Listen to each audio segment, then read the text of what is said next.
अल्हम्दुलिल्लाह वकफ़ा वसलामुन अला इबादिहिल्लज़ीना इस्तफ़ा अम्मा बाद फ़अऊज़ु बिल्लाहि मिनश्शैतानिर्रजीम बिस्मिल्लाहिर्रहमानिर्रहीम रब्बि इश्रह ली सदरी व यस्सिर ली अमरी वहलुल उक़दतम मिन लिसानी यफ़क़हू क़ौली सदक़ल्लाहुल अज़ीम। मज़ीद ख़वातीन हज़रात, वक्त के साथ साथ चीज़ें जो हैं बहुत वाज़ेह होती चली जा रही हैं और अब अंदाज़ा होता है कि हम शायद उस दौर के अंदर बिल्कुल दाखिल हो चुके हैं जिस दौर के अंदर एक बहुत बड़ी लड़ाई हमारे सर के ऊपर मंडरा रही है। इस बारे में बहुत दफ़ा गुफ्तगू की है, लेकिन आज मैं एक ऐसे हवाले से गुफ्तगू करना चाह रहा हूँ कि पूरी मुस्लिम उम्मा में जिसमें 57 मुल्क हैं, उनमें से कौन सी जगह ऐसी है, कौन सा मकाम ऐसा है, कौन सा मुल्क ऐसा है और वो कौन सी कौम ऐसी है कि जो इस घड़ी में सबसे अहम तस्वर की जा सकती है और जिसका रोल सबसे ज़्यादा होगा। यकीनन एक तो अहम तरीन मकाम और अहम तरीन कौम जो है वह अहादीस के मुताबिक खुरासान की कौम है, जो कि अफ़गानिस्तान के अंदर है और उन्होंने गुज़श्ता तकरीबन 40 साल से इस पूरे रास्ते के अंदर मारें खा के अपने आप को सख्त जान बना के और उन्होंने मुकम्मल तौर पर वो ट्रेनिंग हासिल कर ली है कि जो ट्रेनिंग होनी चाहिए। लेकिन उसके अलावा पूरी दुनिया में मुसलमान कौम को अगर देखें और अगर आज जंग मुसल्लत हो जाती है तो इस्टेब्लिश किस्म की कोई हुकूमत, कोई खिलाफत या कोई ऐसी जद्दोजहद जो है वो कहाँ से खड़ी हो सकती है और कैसे वो जद्दोजहद जो है इस बड़ी जंग के अंदर परचम बरदार बन सकती है। इस वक्त दुनिया के अंदर अहम तरीन मुल्क जो हैं कि जहाँ पर अवाम की अक्सरियत जो है वो किसी न किसी हद तक अपनी आवाज़ बुलंद कर सकती है और अपना एक इज्तिमा कर सकती है, वो तुर्की और मिस्र और पाकिस्तान है। इसके अलावा आप तमाम रियासतें देख लें, 20-25 लाख की रियासतें हैं, कोई 5 लाख 4 लाख की रियासतें हैं, पूरे का पूरा सऊदी अरब है, उसके साथ साथ यमन है, यूएई है, बहरीन है, कुवैत है, शाम है, लेबनान है। ये पूरी की पूरी रियासतें जितनी भी हैं इनका वजूद इतना बड़ा नहीं है कि आलमी जंग के अंदर कम अज़ कम इतनी बड़ी क़ुव्वत पैदा कर सकें कि ये दुनिया की इस होती हुई बड़ी मलमतुल कुबरा जो है, जो इसके बारे में रसूल अकरम ने बताया, उसके अंदर हिस्सा ले सकें। इराक़ मुकम्मल तौर पे तकसीम है और उसकी तकसीम जो है वो एक तो शिया सुन्नी लाइन के ऊपर है और दूसरी कुर्द और उसके साथ साथ अरब व अजम की लाइन के ऊपर है। ईरान जो है उसकी एक अपनी फ़िक है और उसके साथ साथ वो मुस्लिम उम्मा के अंदर जो प्रॉक्सीज़ चला रहा है, जिसकी प्रॉक्सीज़ जो हैं यानी उसके कुछ ग्रोह हैं कि जो उम्मत की मेन स्ट्रीम सुन्नी पॉपुलेशन से लड़ रहे हैं, जिनमें से इराक़ में भी हैं, उसके साथ शाम में भी हैं, उसके साथ बहरीन में हैं, कुवैत में हैं और यमन में हैं। तो उसको भी आप ये नहीं कह सकते कि ईरान एक दिन मुस्लिम उम्मा की क़यादत कर लेगा। ज़ाहिर बात है इस वक्त जो रोल वो शाम के अंदर अदा कर रहा है या जो रोल वो इस वक्त यमन के अंदर अदा कर रहा है या वो रोल जो कि इस वक्त सऊदी अरब की शिया पॉपुलेशन के अंदर अदा कर रहा है, उसके लिए बहुत मुश्किल है कि वो मलेशिया की, इंडोनेशिया की, भारत की, पाकिस्तान की या इसके साथ साथ मिस्र और तुर्की की शिया पॉपुलेशन जो है उसके अंदर क़यादत का किरदार अदा कर सके। बच जाते हैं 3 मुल्क, एक पाकिस्तान, एक मिस्र और तुर्की। इंडोनेशिया और मलेशिया का जहाँ तक ताल्लुक़ है, उन दोनों ममालिक के अंदर जिस किस्म की पॉपुलेशन रहती है और जिस तरह वो मेन बॉडी ऑफ मुस्लिम उम्मा के ख़िलाफ़ हैं और जिस तरह वो बाकायदा बहरा ओकियानूस के उस तरफ और बहर हिंद के उस तरफ वाक़ हैं, उनका रोल भी इसलिए मिनिमल हो जाता है कि कहाँ से कश्तियाँ भर के आएंगे और निकलेंगे और आगे जाके मेन जब बड़ी जंग हो रही होगी तो उसके अंदर हिस्सा लेंगे। दूसरी बात यह है कि वहाँ कभी भी कोई ऐसा तसव्वुर ही नहीं रहा कि जिसके अंदर उन्होंने कोई जहाद किया हो। इंडोनेशिया के अंदर भी कभी मुस्लिम वॉरियर्स नहीं पहुँचे, ना सहाबा पहुँचे, न ताबईन पहुँचे, ना उसके बाद मुग़ल पहुँचे, न उस्मानी पहुँचे, न तुर्क पहुँचे, कोई नहीं पहुँचा। वहाँ ताजरों ने जाके इस्लाम कबूल किया और वहाँ एक मरंजा मरंज किस्म का इस्लाम मौजूद है। पहले आते हैं मिस्र की तरफ। मिस्र में 1920 से इख़वानुल मुस्लिमून की तहरीक चली थी और उस इख़वानुल मुस्लिमून की तहरीक ने बहुत ज़्यादा कुर्बानियाँ दी। हसन बन्ना से लेके सैयद कुतुब तक सब लोग जो थे वो अल्लाह को प्यारे हो गए, यानी शहीद कर दिए गए और उसके साथ साथ 2 लाख के करीब उनके लोग जो थे वो शहादत का दर्जा हासिल कर गए। उसके साथ साथ मिस्र के अंदर जिस किस्म की क़यादत को उभारा गया ख़ास तौर पे अरब नेशनलिज्म को जिस तरह वहाँ खड़ा किया गया और नासिर से लेके अनवारुस सादात तक और अनवारुस सादात से लेके उसने मुबारक तक, कि वहाँ पर एक ऐसा क्राइटेरिया बन गया लोगों को आगे बढ़ाने का कि जो खालिसतन इस्लाम के मुखालिफ हों और एक सेकुलर ज़िंदगी गुजार रहे हों। मुर्सी की क़यादत उभरी, लेकिन मुर्सी की क़यादत उस जमहूरी तौर पे उभरी और उसे दबा दिया गया, सिर्फ एक फ़ौज के ज़रिए दबा दिया गया और 65% वोट लेकर आने वाला आदमी भी मुकम्मल तौर पर किसी तरह पर कामयाबी हासिल न कर सका। तुर्की का 1924 से अब तक जो आइन है वो सेकुलर है। उसके पहली 4 शिकें जो कमाल अतातुर्क ने वहाँ बनाई थी, उसकी शिकों के वजह से आज तक अर्दगान जैसा आदमी जो अपने आप को बहुत रिलीजियस समझता है, उन 4 शिकों को नहीं बदल सका, क्योंकि आधा तुर्की जो है वो मुकम्मल तौर पे सेकुलर है। वहाँ ये तो हो सकता है कि मस्जिद में नमाज हो, अज़ान की आवाज़ बुलंद की जाए, दरूद पढ़ा जाए, और तुर्की के आप देखें हर वक्त दरूद पढ़ा जाता है बाज़ मसाजिद के अंदर, मौलाना रूम के दरबार पे हाज़िरी दी जाए, लेकिन शराब खाना जो है वो बंद नहीं हो सकता, मस्जिद से 1000 गज़ के फासले पर हो सकता है और उसे लोग जायज़ समझते हैं। मसाज पार्लर जो है वो मस्जिदों के दूर होना चाहिए, मस्जिद के करीब नहीं होना चाहिए। बीचेस वहाँ पर होने चाहिए। वो सारी चीज़ें जो कि वेस्टर्नाइज हो सकती हैं वो। दूसरी बात यह है कि नेटो अलाई होने की वजह से तुर्की का रोल हमेशा जो है वो मुस्लिम उम्मा के लिए एक, जिसे कहते हैं डूबियस, जिसे कहते हैं यानी नाकाबिल यकीन रहा है। इज़राइल के साथ उसकी तिजारत है, इसराइल के साथ उसके ताल्लुकात हैं और अर्दगान जो है वो मुस्लिम उम्मा का रहनुमा भी है। तो इसका वजह यह है कि तुर्की जो है वो किसी तौर पर भी इसी वजह से एक मुस्लिम उम्मा के लिए अलम जहाद बुलंद करने वाले ममालिक में नहीं हो सकता।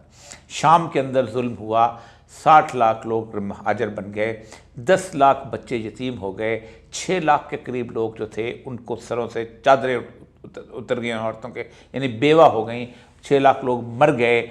उसके बावजूद भी तुर्की ने अगर शाम पे हमला किया तो सिर्फ उस इलाके में हमला किया जिस इलाके से उसको ख़तरा था कि यहाँ कुर्द आ जाएंगे।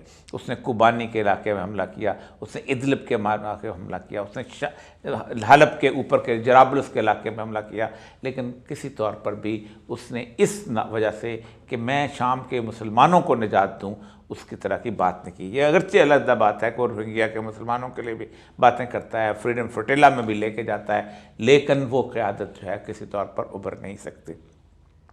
अब आखिरी मुल्क रहता है पाकिस्तान, और मैं उस पाकिस्तान को अलहदा नहीं गिनना चाहता। उसके साथ 30 करोड़ कम से कम भारत के मुसलमान हैं जो इस वक्त बदतरीन ज़िंदगी गुजार रहे हैं। पाकिस्तान जो है इसलिए अहम हो जाएगा इस थोड़े अरसे के अंदर, जब इस तरह की सूरत हाल पैदा होगी और जब इस मलमत अल कुबरा की तरफ, इस जंग की तरफ हम आएंगे, तो पाकिस्तान वो वाहिद मुल्क है पूरी दुनिया के जोग्राफिया के ऊपर जिसकी तख्लीक इस बुनियाद पर हुई है कि ये खालिसतन मुसलमानों का मुल्क है और यहाँ अल्लाह के दीन का निफाज होना चाहिए। इसीलिए ये नारा 1947 से लेके आज तक ज़िंदा रहा है। ये पाकिस्तान का मतलब क्या, ला इलाहा इल्लल्लाह, अगर कायद-ए-आज़म ने 1947 में लगवाया था, 46 में लगवाया था, तो आज इस वक्त इमरान खान के बड़े जलसों में भी यही नारा सबसे पॉपुलर है और इस नारे से आप बाहर नहीं निकल पाते। इसीलिए पाकिस्तान के अंदर किसी किस्म की ऐसी सियासत करना जो मुकम्मल तौर पर सेकुलर हो, वो नामुमकिन सी बात हो चुकी है। ये अलग बात है कि पाकिस्तान के अंदर तकसीम है, लोग इधर उधर से बटे हुए हैं, मसलक भी बहुत ज़्यादा हैं, हर चीज़ भी मौजूद है, लेकिन उसके बावजूद भी मैं ज़रा उस सिनेरियो की तरफ आपको लेके आता हूँ जिस सिनेरियो में ये सिचुएशन बनेगी।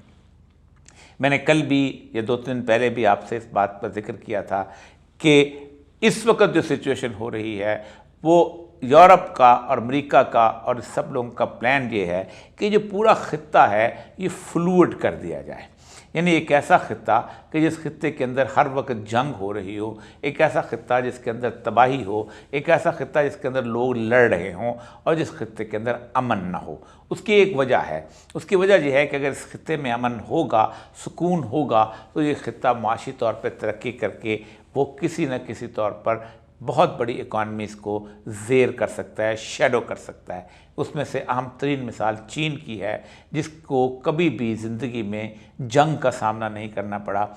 उस वक़्त जब दुनिया जंग के मैदान में उतरी हुई थी। चीन ने दीवारें चीन बना के अपने आप को हमलावरों से महफूज कर लिया था। चीन की ख़मीर में जंग नहीं है कभी भी किसी तौर पर भी। जो मशहूर वाक़या है चंगेज़ ख़ान के ज़माने का कि चंगेज़ ख़ान की मर रहा था तो ख़ाक़ान चीन ने 200 लोगों को तहाइफ दे के भेजा और कहा कि उससे कहो कि हमारे ऊपर हमला आवर न हो, ये तहाइफ ले लो। तो उसमें अचानक होश आया तो उससे पूछा उसने कि ऐसा है क्या करें, हुक्म क्या है इनके बारे में। कहा इनकी तहाइफ ले लो और इनके जो थाल हैं उनमें इनके सर काट के वापस भेज दो। और यही किया गया। तो चीन ने उस सूरत हाल में नहीं रहा तक। बुश ने एक फ़िक्रा बोला था अपनी दूसरी दफ़ा जब इलेक्ट हुआ था कि we are not complacent enough that we should not consider the threats of Indian and Chinese economy. हम किसी तौर पर इतने भोले नहीं हैं कि हम इंडिया और चीन की वईशत से खौफज़दा ना हों, हम उसके थ्रेट को ना जानते हों। And the Indian economy is more a threat to us because the Indian education system is well in place. और भारत की जो इकॉनमी है हमारे लिए ज़्यादा जो है थ्रेट है क्योंकि उसका एजुकेशन सिस्टम बहुत वेल इन प्लेस।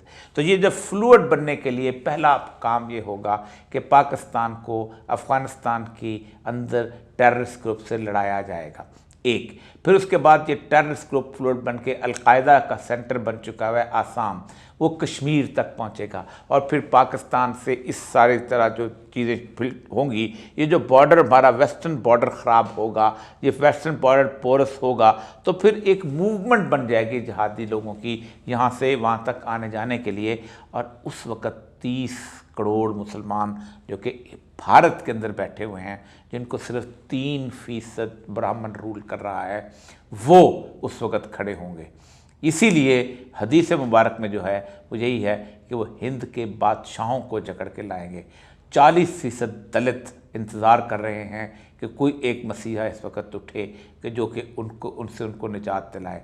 सिख हैं, उसके साथ दूसरी कौमें हैं कि जो इस सारे फ्लूइड सिचुएशन में, फ्लूइड सिचुएशन कहते हैं जहां आपके यहाँ कोई बॉर्डर में ना हो, जहां आप मैनेज ना कर सकें। आप खुद सोचें कि 1 अरब 40 करोड़ इंडियंस, 22-23 करोड़ मुसलमान, उसके बाद तकरीबन 6-7 करोड़ वहाँ पर। पाकिस्तान की फ़ौज है 5 लाख, इंडिया की फ़ौज है 12 लाख, इसके साथ अगर बांग्लादेश के भी 16-17 लाख को लोग मिला लें उनकी फ़ौज, इन सारे तकरीबन 2 अरब लोगों को आप मुझे बताइए कि 20 लाख अफवाज किस किस बॉर्डर पर रोक सकेगी। ये है वो कैफियत कि जिस कैफियत के अंदर मुस्लिम उम्मा का सेंटर जो है वो पाकिस्तान बनता हुआ नज़र आता है। वो पाकिस्तान जो 30 करोड़ उन मुसलमानों की उम्मीद का मरकज़ बनेगा जो भारत के अंदर हैं। और इस वक्त वहाँ पर उन्होंने उर्दुस्तान के नाम से एक अलहदा मुल्क की बात भी शुरू कर दी है। और उसके नक्शे भी इस वक्त मिल रहे हैं कि यूपी का इलाका, बिहार का इलाका, झारखंड का इलाका, इसके बाद ये जो गुड़गांव का इलाका जहाँ सेमी उर्दू बोली जाती है, यहाँ मुसलमान सारे के सारे इकट्ठे हो जाएं। और ख़ुद भारत भी मुसलमानों को धकेल के इस जगह पहुँच रहा है। इस वक्त जो सबसे अहम तरीन बड़ा जो घेटो है जोहापुर का अहमदनगर में है, जहाँ सिर्फ 15,000 लोग होते थे 2002 में, अब वहाँ 7 लाख मुसलमान जो हैं वो जमा हो चुके हैं। कोई इधर से आया है, कोई इंदौर से आया है, कोई कहीं और से आया है, कोई बंगाल से आया है, आके वहाँ पनाह लेके। तो ये लोग जब एक जगह धकेल के इकट्ठे किए जाएंगे तो धकेल के इकट्ठे करके एक जगह पहुँचेंगे तो खित्ता भी अलग होता जाएगा। तो कहने का बुनियादी मकसद ये है कि इस वक्त मुस्लिम उम्मा में जो रसूलुल्लाह सल्लल्लाहु अलैहि वसल्लम फरमाया कि मुझे हिंद से ठंडी हवा आती है और मुझे इस सरज़मीन से, खुरासान से वो लोग हैं जो कि लश्कर लेके उठेंगे। तो ये जो बीच का हिस्सा पाकिस्तान बनता है, जिसमें आधा तो खुरासान का हिस्सा है और आधा सिंध का हिस्सा है, ये फ्लूइड हिस्से में सिर्फ़ और सिर्फ मुसलमान मुजाहिद जो हैं उनका अलम बुलंद होगा। व आखिर दावाना अल्हम्दुलिल्लाहि रब्बिल आलमीन।